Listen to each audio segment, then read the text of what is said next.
My neighbor called CPS because my kids played outside. She's the one who got arrested instead. I bought this house 3 years ago specifically for the huge backyard. My kids were 6 and 8, and after being stuck in apartments their whole lives, they finally had space to run around. We had this whole routine where they'd come home from school, grab snacks, and play outside until dinner. They built forts with sticks, had water balloon fights, and played tag with the neighborhood kids.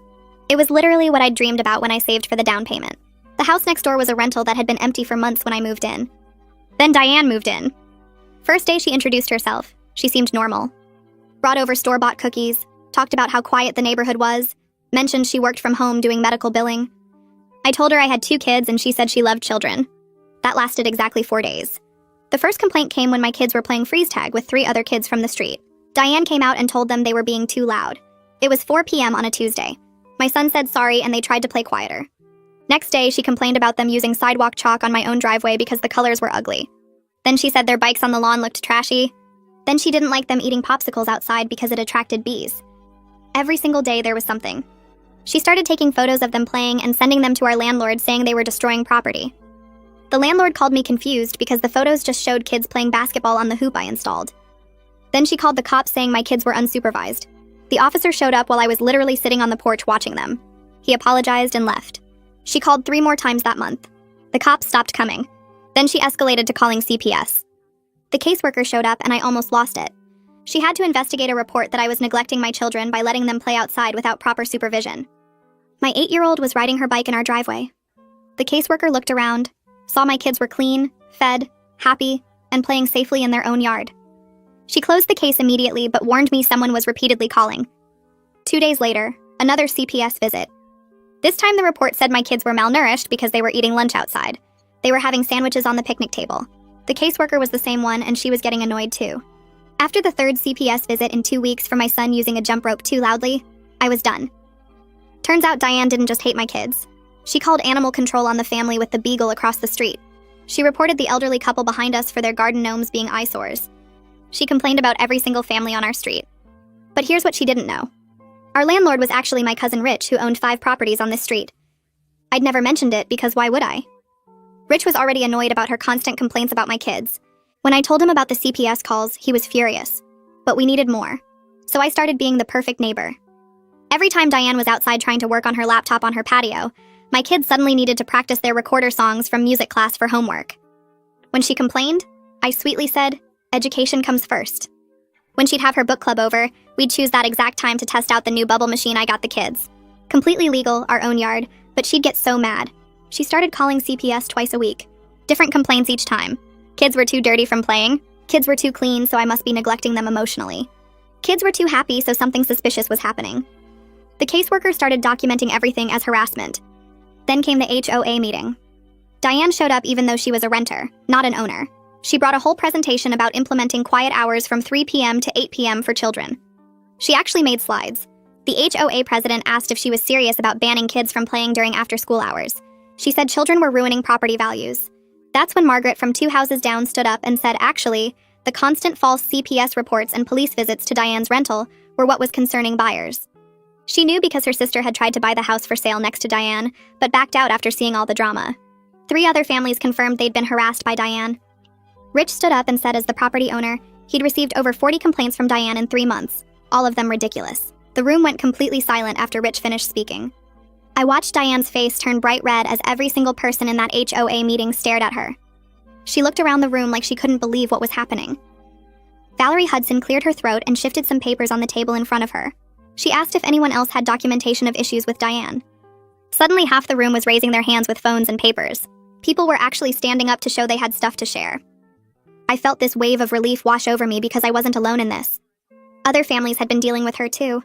Sebastian Romero stood up first. He pulled out this thick folder with printed emails. He explained that Diane had reported his beagle to animal control 6 times in just 2 months. The complaints were all about barking during normal daytime hours. He showed the emails to Valerie and she passed them around. The animal control officer had eventually told Sebastian they were closing all future complaints from Diane's address. They said it was harassment because the dog was completely normal and just barked sometimes like dogs do. Diane crossed her arms and stared at the wall. She wouldn't look at Sebastian or anyone else. Mark and Kathy Fowler went next. Kathy pulled out her phone and started showing photos of their garden gnomes. They've had those gnomes for like 15 years. Diane had claimed the gnomes broke neighborhood rules about ugly decorations. The Fowlers had certified letters that Diane sent them demanding they remove the gnomes from their own property. Mark explained that the HOA had already told Diane there were no restrictions on lawn decorations.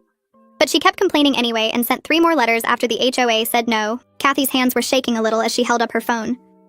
You could tell this whole thing had really stressed them out. 3 more families stood up after that. Each one had similar stories about Diane's harassment over totally normal activities. One family showed photos of their kids riding bikes in their own driveway.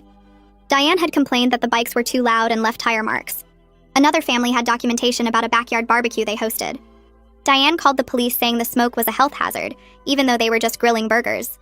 Someone else had printed text messages where Diane complained about how they parked their car on their own driveway. She said the angle was ugly and made the street look bad. Valerie was taking notes on everything while Diane just sat there with her arms crossed. She refused to speak or defend herself. Her face was still red and she kept looking at the exit like she wanted to run out. Valerie put down her pen and looked directly at Diane. She announced that based on all the evidence presented, the HOA would not be implementing any special quiet hours. Furthermore, they were documenting this whole pattern of harassment for potential legal action if it continued. Diane suddenly stood up so fast her chair scraped across the floor. She called everyone terrible neighbors who didn't understand proper community standards. Then she grabbed her laptop and her presentation materials and stormed toward the door. People actually started clapping as she left. Not like mean clapping, but more like relieved clapping. The door slammed behind her and everyone kind of exhaled at the same time. After the meeting ended, Rich came over and pulled me aside. Sebastian and the Fowlers joined us near the back of the room. Rich explained that as Diane's landlord, he now had documented evidence of her harassing multiple neighbors. This violated her lease terms about being what he called a nuisance tenant. He said the lease had specific language about not disturbing other residents or creating problems in the neighborhood. With everything from tonight plus all his previous documentation, he had grounds to take action. Sebastian asked what that meant exactly. Rich said he was going to talk to his real estate attorney about starting the process to get her out. Rich scheduled a meeting with his lawyer for the next morning. I went home that night feeling hopeful for the first time in months. My kids were already asleep when I got back. I checked on them and they looked so peaceful. The next afternoon, Rich texted me while I was at work. His lawyer had confirmed that all the harassment documentation gave him solid grounds to end Diane's lease early. The attorney was already working on drafting a 30-day notice to vacate. Rich said the paperwork would be ready by the end of the week. A process server would deliver it to make sure everything was legal and official. I showed the text to my coworker and she actually hugged me. She'd been hearing about this whole mess for months. 2 days later, I was home making lunch when I saw a car pull up to Diane's house. A guy in business clothes got out holding an envelope. I moved to my kitchen window where I could see better. Diane was working on her patio like she always did. The process server walked up and handed her the envelope. She took it and he said something to her. She opened it right there and started reading. Her face went from confused to angry in about 5 seconds. She started yelling at the server guy, but he just walked back to his car. She was still yelling as he drove away.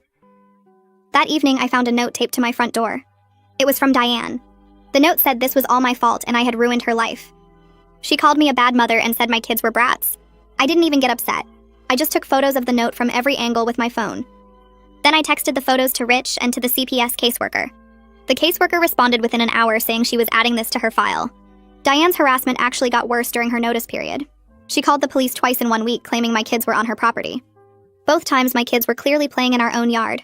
I was right there watching them. The responding officers were the same ones who had come before for her other calls. They recognized me and looked tired when they got out of their car.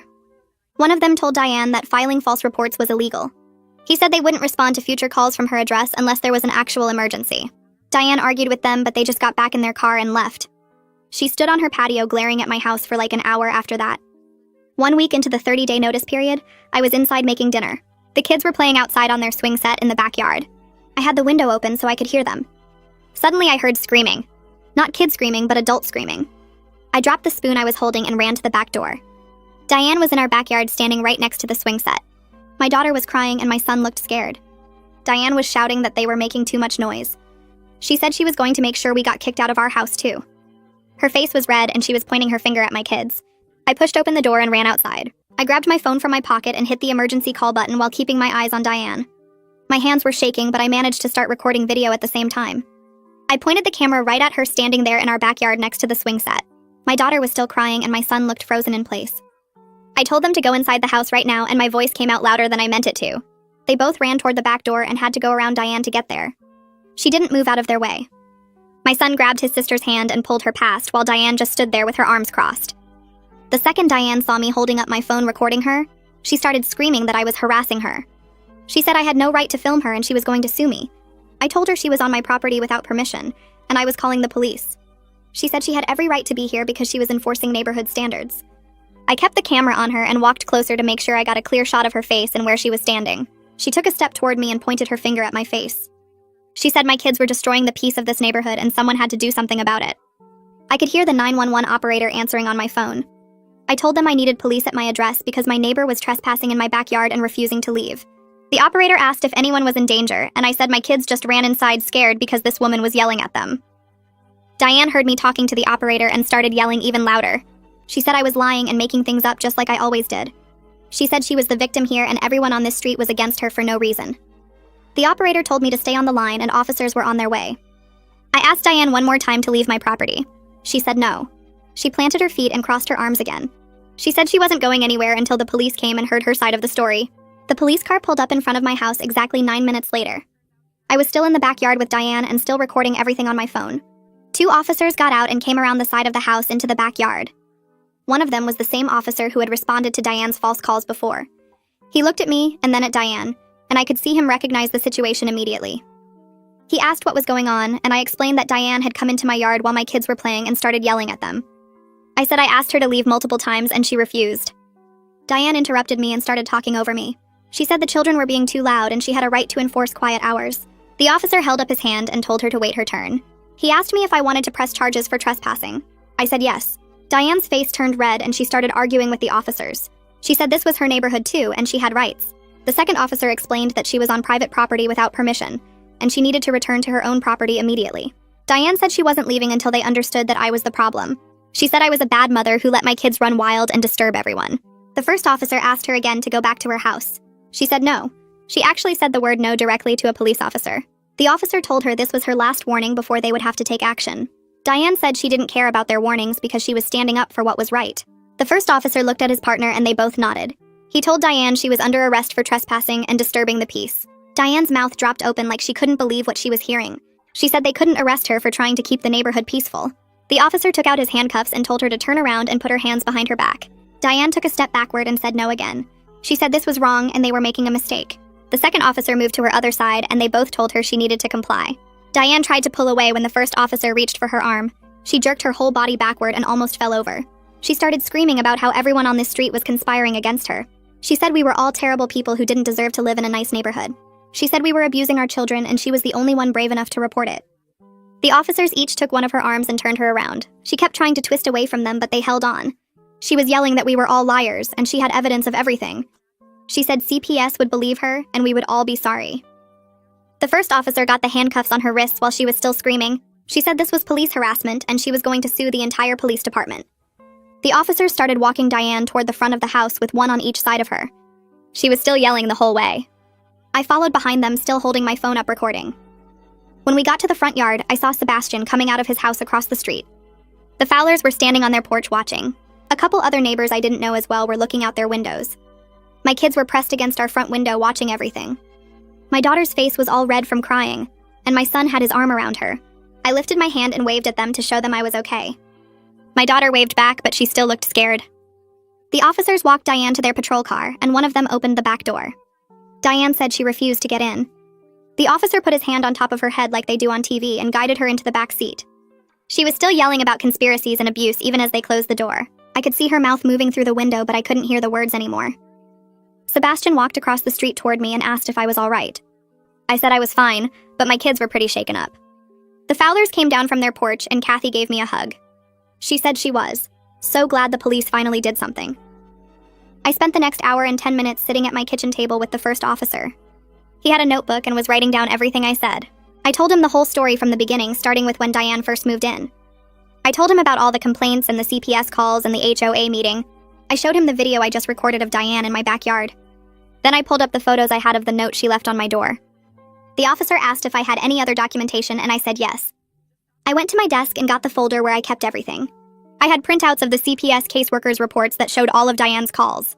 I had the emails from Rich about her complaints. I had photos of my kids just playing normally that showed there was nothing wrong. The officer looked through all of it and kept making notes. He said this was clearly a pattern of harassment. He said combined with her behavior tonight and her refusal to follow police orders, Diane would be facing multiple charges. He said I should expect to be contacted by the district attorney's office about pressing charges. I asked what would happen to her, and he said that depended on a lot of things, but at minimum, she would have to go to court. He said her refusal to comply with police orders made things much worse for her. He finished writing his notes and gave me a case number. He said to call if Diane tried to contact me or come near my property again. After he left, I checked on my kids. They were in the living room watching TV but not really paying attention. I sat down between them and told them everything was okay now. My daughter asked if the bad lady was going to come back. I said no, the police took her away and she wouldn't be bothering us anymore. My phone rang around 8 that evening while I was cleaning up from dinner. It was Rich. He said he heard about what happened from Sebastian and wanted to know if we were okay. I told him we were fine and explained everything that happened with Diane in the backyard and the arrest. Rich said he couldn't believe she actually got herself arrested. I said I had it all on video if he needed it. He said he definitely wanted a copy because his attorney was going to love this. He said he had already called his lawyer after he heard, and they talked about the situation. His lawyer told him that since Diane committed a crime on the rental property, they had grounds for immediate eviction instead of waiting out the 30-day notice. I asked how fast immediate meant, and Rich said his lawyer was drafting new paperwork tonight. He said they could require her to be out in 7 days instead of 30 because of the criminal activity. I felt this huge wave of relief wash over me. Rich said his lawyer would have the papers ready by morning, and he would serve them himself to make sure it was done right. He said to expect Diane to lose it when she got the notice, but not to engage with her at all. He said to call the police immediately if she came near my property, or tried to contact me. I thanked him about 100 times, and he said this was long overdue. The next morning I was making breakfast when I saw Rich's truck pull up in front of Diane's house. It was around 9:30. I moved to the living room window where I could see better. Rich got out holding a manila envelope and walked up to Diane's front door. He knocked and waited. After about a minute, Diane opened the door. She was still in her bathrobe. Rich held out the envelope and said something I couldn't hear from my house. Diane took the envelope and opened it right there on her doorstep. I watched her pull out the papers and start reading. Her whole face changed as she read. She looked up at Rich and her mouth was moving fast. She looked angry and upset at the same time. She held up the papers and shook them at Rich. He just stood there calm with his hands in his pockets. Diane threw the papers on the ground right in front of him. She said something else and pointed at my house. Rich bent down and picked up the papers. He took out his phone and took a picture of the papers on the ground. Then he took a picture of Diane standing there. She screamed something at him and went back inside and slammed the door. Rich walked back to his truck and sat in the driver's seat for a minute doing something on his phone. Then he drove away. I texted him asking if he was okay, and he said yeah. She reacted exactly how he expected. He said he got photos of her throwing the notice on the ground, which his lawyer said was good evidence of her refusing to comply with the eviction. 2 days later, I was at work when my phone rang with a number I didn't recognize. I almost didn't answer, but something made me pick up. It was the CPS caseworker. She said she wanted to let me know that she was officially closing my case. I felt my whole body relax when she said that. She said she was putting a notation in the file that all the reports were malicious harassment by a neighbor who has since been arrested. She said this documentation would prevent anyone from taking future calls from Diane seriously if she tried to call again. She apologized for everything my family had to go through. She said she could tell from the first visit that the reports were false, but she still had to investigate each one. I told her I understood and I appreciated her documenting everything. She said she wished more cases were this clear-cut. She said usually it's hard to prove harassment, but with Diane's arrest and all the other evidence, this was obvious. I thanked her and hung up feeling lighter than I had in months. That evening, I told my kids that the lady from CPS called and said we passed all her checks. My son asked if that meant no one would come check on us anymore. I said that was exactly what it meant. My daughter asked if we could play outside without worrying, and I said yes, we could play outside whenever we wanted. 7 days after Rich served the new eviction notice, I woke up to the sound of a truck engine. I looked out my bedroom window and saw a moving truck backing into Diane's driveway. It was 6:30 in the morning. I got dressed and made coffee and kept watching from different windows. Around 7, 2 guys got out of the truck and went to Diane's front door. She let them in, and I could hear her voice from inside my house even with the windows closed. She was yelling at them about something. The guys came back out carrying boxes and furniture. Every time they came out, Diane was right behind them telling them to be careful. I could hear her saying things like, "Watch the corners and don't scratch that." The guys looked annoyed. Rich showed up around 8 with another man in a suit who I guessed was his lawyer. They parked on the street and just watched from Rich's truck. More neighbors started coming out as the morning went on. Sebastian was on his porch drinking coffee. The Fowlers were in their front yard pretending to check their mailbox, but really watching. I went out on my porch with my own coffee and sat in one of my chairs. The moving guys kept loading the truck for hours. Every piece of furniture, every box, every bag. Diane supervised everything and kept yelling instructions. Around 11, my kids came outside and asked what was happening. I told them Diane was moving away. My daughter asked if she was ever coming back, and I said no, she was leaving for good. By 3 in the afternoon, the moving truck was almost full. The guys were loading the last few boxes. Diane was standing in her driveway with her arms crossed, watching them. She kept looking over at my house with this angry expression. Rich and his lawyer got out of the truck and walked over to Diane. Rich held out his hand for something. Diane reached in her pocket and pulled out keys. She threw them at Rich instead of handing them to him. He bent down and picked them up off the driveway. The lawyer said something to Diane and pointed at his clipboard. Diane signed something without looking at it. The moving guys closed up the back of the truck and got in the cab. The truck pulled out of the driveway and drove down the street. Diane walked to her car and opened the driver's door. Before she got in, she turned and looked directly at my house. She stared at me sitting on my porch for a long moment. Her face was full of hate. Then she got in her car and started the engine. She backed out of the driveway and drove away in the same direction as the moving truck. I watched her car until it turned the corner and disappeared. Rich walked across the street to my porch. He said she turned in the keys and he was changing all the locks today. He said he was also installing security cameras on the property to document the condition in case Diane tried to claim they damaged something. I asked if he thought she would try anything else, and he said probably not, but he wanted to be safe. He said his lawyer was keeping all the documentation in case Diane tried to sue, but he doubted she would. He said people like her usually just move on to the next place to complain about. I thanked Rich for everything he did, and he said that's what family is for. He said he was sorry it took so long to get rid of her, but at least it was finally over. That evening, I opened the back door and watched my kids run outside with huge smiles on their faces. My daughter grabbed her jump rope and my son got his basketball from the garage. They played in the backyard while the sun started going down, and I sat on the porch without feeling that knot in my stomach every time they made noise. Sebastian came over around 7 with his beagle, and the dog ran around chasing the kids while they threw a tennis ball across the yard. The beagle barked and jumped, and nobody complained or took photos or called anyone. Mark and Kathy walked over from their house carrying a plate covered with aluminum foil, and Kathy said she baked chocolate chip cookies to celebrate Diane being gone. We sat on the porch eating cookies while the kids played, and the beagle ran in circles, and it felt like the whole street was breathing easier.